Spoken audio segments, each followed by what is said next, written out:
जायका में आपका स्वागत है। आज मैं बनाने जा रही हूँ bread paneer balls. Subscribe button और बेल आइकन बटन दबाना ना भूलें ताकि आपको मेरी हर नई रेसिपी का मैसेज तुरंत मिले।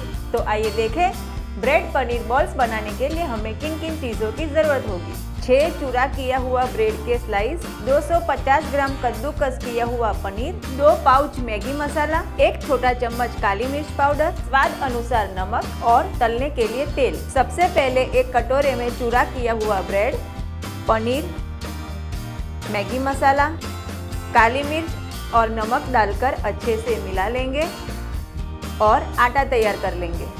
अब इसके ऐसे छोटे छोटे गोले बना लेंगे और ऐसे ही हम सारे गोले तैयार कर लेंगे। ये सारे गोले फ्राई करने के लिए तैयार है। इसे हमें मध्यम आंच पे सुनहरा भूरा होने तक फ्राई करना है। ये अच्छे से फ्राई हो चुका है। अब हम इसे निकाल देंगे। ऐसे ही हम सारे बॉल्स फ्राई कर लेंगे। ये स्वादिष्ट और आसान ब्रेड पनीर बॉल्स परोसने के लिए तैयार है।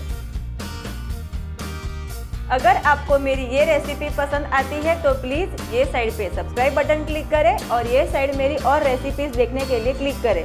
मैं जल्द ही नई रेसिपीज़ के साथ लौटूंगी। तब तक अपना ध्यान रखें और स्वस्थ रहें।